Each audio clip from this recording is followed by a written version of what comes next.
साथियों, अभी एक बहुत बढ़िया न्यूज आई है। आरबीआई ने एक नया सर्कुलर जारी किया है। हमारी मांग पर, जो हमारी मांग थी कि जो लोग सरकार की गलत नीतियों के कारण कर्जे की दलदल में फंसे हैं, जिनकी ईएमआई को बढ़ाया जा रहा है, जिनके टेन्योर को बढ़ाया जा रहा है, अब उसके लिए आरबीआई ने एक सख्त इंस्ट्रक्शन जारी की है। सभी बैंकों को सर्कुलर दिया है। उस सर्कुलर की कॉपी मैं यहां शेयर कर दूंगा।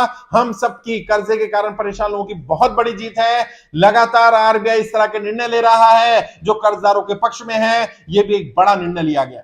इसमें कहा गया है कि जब लोन दिया जाएगा उसी समय पर बैंक विस्तार से बताएंगे कि आपका फिक्स इंटरेस्ट रेट होगा या फ्लोटिंग इंटरेस्ट होगा, और यदि फ्लोटिंग इंटरेस्ट होगा तो आपकी ईएमआई कितनी बढ़ सकती है, मैक्सिमम कितने अमाउंट तक जा सकती है, टेन्योर मैक्सिमम कितना बढ़ सकता है। अगर रेपो रेट चेंज होता है उसी समय बैंक बताएगा। ये बैंक की जिम्मेदारी है और बैंक रिटर्न में ये बात बताएगा, वहीं लिखेगा, कस्टमर के साइन कराए जाएंगे और कस्टमर को ऑप्शन दी जाएगी कि अगर कस्टमर चाहे तो फिक्स रेट ऑफ इंटरेस्ट ले सकता है, जिसमें उसकी ना तो ईएमआई बढ़ेगी ना टेन्योर को बढ़ाया जाएगा।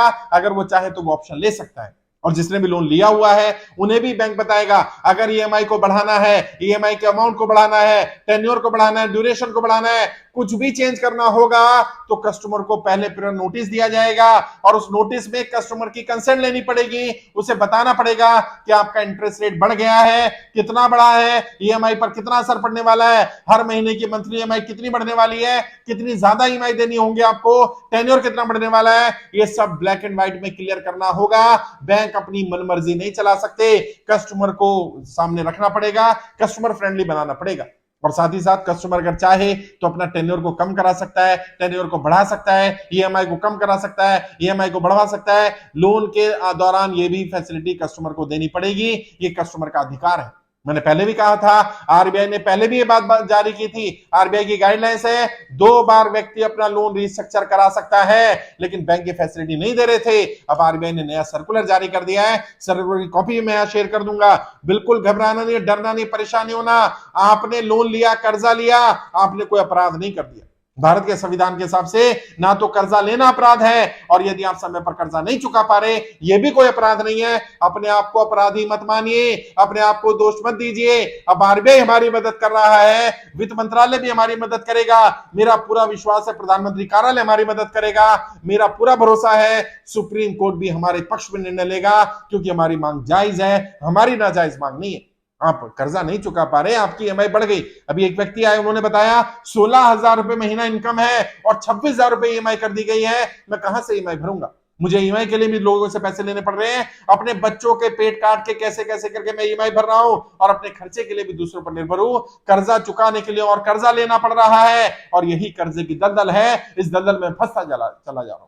बहुत सारे साथी यहां भी ऐसे होंगे जो चाहते हैं कि उनकी ईएमआई को कम कर दिया जाए। और बताइए, यदि आप 20,000, 25,000, 30,000 की ईएमआई भर रहे हैं, आपकी ईएमआई को आधा कर दिया जाए, 5,000, 8,000, 7,000 कर दिया जाए, चाहे भले आपका ड्यूरेशन बढ़ा दिया जाए, टेन्योर 2 साल 5 साल और बढ़ा दिया जाए, आप आराम से ईएमआई भर देंगे ना।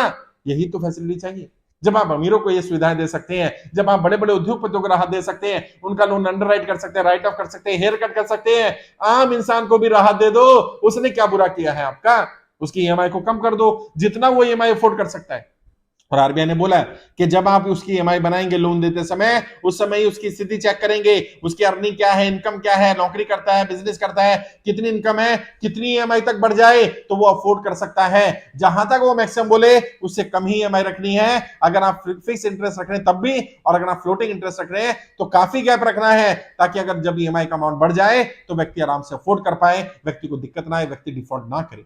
ये हमारे पक्ष में निर्णय लिया गया है, हमारी मांग मानी है आरबीआई ने, हम इस मांग का स्वागत करते हैं। और आपके जितने भी फॉर्म आप भरते हैं, जो भी जानकारी आप देते हैं, ये सारी जानकारी हम प्रधानमंत्री कार्यालय को देते हैं और प्रधानमंत्री कार्यालय आरबीआई को भेजता है। आरबीआई ने वहां से ये सर्कुलर जारी किया है, हमें ऐसा लग रहा है। और आरबीआई लगातार पिछले 1 वर्ष आप देख रहे हैं, आरबीआई लगातार अलग अलग सर्कुलर जारी कर रहा है, कर्जदारों के पक्ष में निर्णय ले रहा है। ये हमारी बहुत बड़ी जीत है और हम आरबीआई का भी धन्यवाद करते हैं, वित्त मंत्रालय का, प्रधानमंत्री कार्यालय का भी धन्यवाद है। बस जल्दी से जल्दी राहत दे दी जाए, लोग कर्जे के कारण बहुत परेशान है। और जो लोग भी कर्जे की दलदल में फंसे, उन्हें भी कहना चाहता हूं, आप कर्जे की दलदल में फंसे, इसमें आपकी गलती नहीं है, कोई गलत कदम नहीं उठाना है। आपने कर्जा लिया, कोई अपराध नहीं कर दिया, ना तो कर्जा लेना अपराध है, और यदि आप समय पर कर्जा नहीं चुका पा रहे तो ये भी कोई अपराध नहीं है, ये एक मिस्टेक है, लेकिन अपराध नहीं। अपने आप को दोषी मत दो, अपने आप को दोष मत ठहराओ।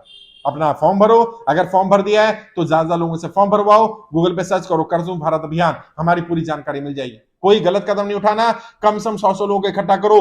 अभी 9,30,000 ज्यादा लोग आवेदन कर चुके हैं और अब आप सबकी जानकारी सुप्रीम कोर्ट भी भेजी जा रही है। जल्दी हम पीआईएल लगाने जा रहे हैं, सरकार पर दबाव पड़ेगा, आरबीआई पर दबाव पड़ेगा और मेरा पूरा विश्वास है जैसे बड़े बड़े उद्योगपतियों को राहत दी जाती है, अमीरों का loan right of under right किया जाता है, हेयर कट दिया जाता है, वैसी ही राहत आम जनता को भी मिलेगी। आम जनता का भी या तो लोन माफ किया जाएगा या कम से कम 2 वर्ष का समय आपको लोन भरने के लिए दिया जाएगा और आपके ऊपर कोई सरचार्ज, कोई इंटरेस्ट, कोई पेनल्टी नहीं लगाई जाएगी ताकि आप आराम से कर्जे की दलदल से बाहर निकल सके।